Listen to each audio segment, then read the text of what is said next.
In the heart of a forgotten village, where the forest meets the edge of the spirit world, there lived a man whose loneliness would lead him beyond the veil of life itself. Some say he was cursed. Others believe he simply loved too deeply. But one truth remains.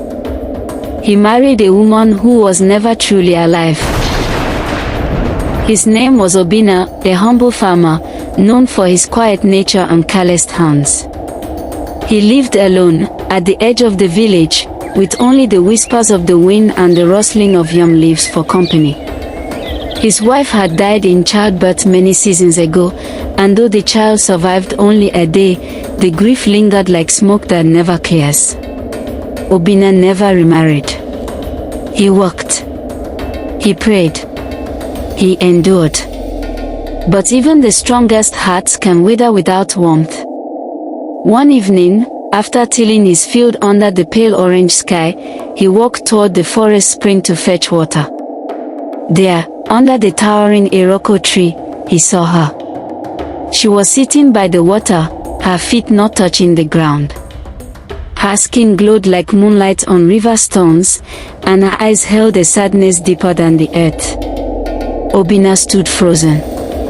He had never seen her before, and in a village that small, strangers did not go unnoticed.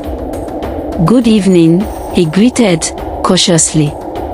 She smiled, a slow, knowing smile.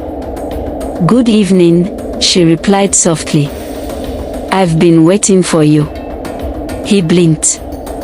Confused. Enchanted.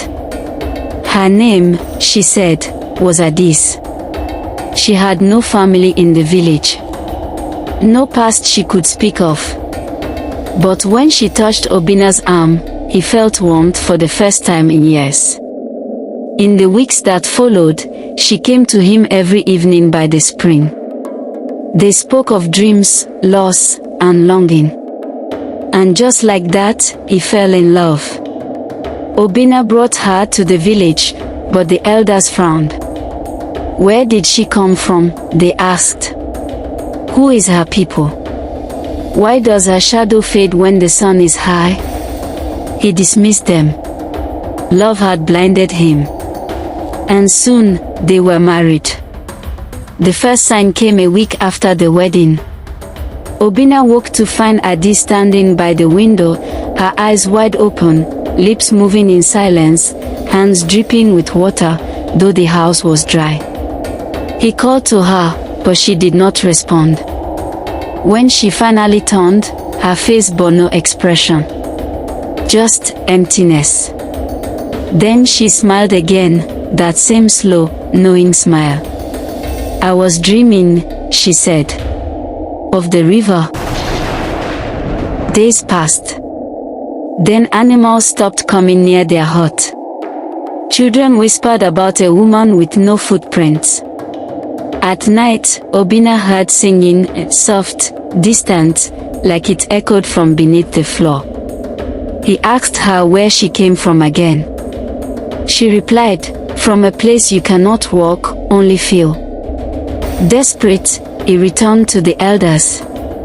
One old woman, nearly blind, gasped when he described Adis. She pulled Obinna close and whispered.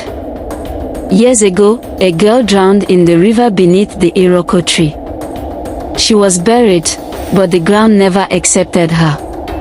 Her spirit still lingers, seeking love, seeking breath. You have married a ghost. Obinna returned home in silence. That night, he didn't sleep. He sat beside Adis and asked her gently, do you remember dying? She paused, and for the first time, her smile faded.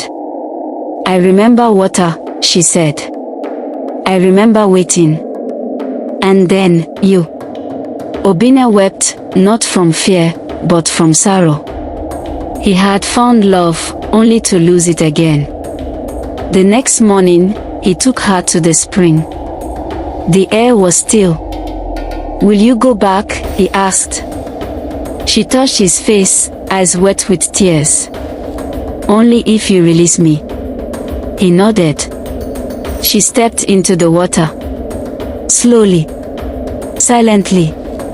And as the sun rose, her form shimmered, then faded like mist. Only a single footprint remained by the river's edge, and it, too, disappeared. Obinna never remarried.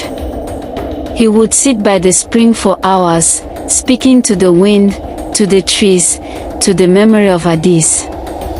Some say love can cross even the boundary between life and death. Others say the living must never hold on to the dead. But in that quiet village, when the moon is full and the forest breathes, they say you can still hear her, singing softly, waiting for him.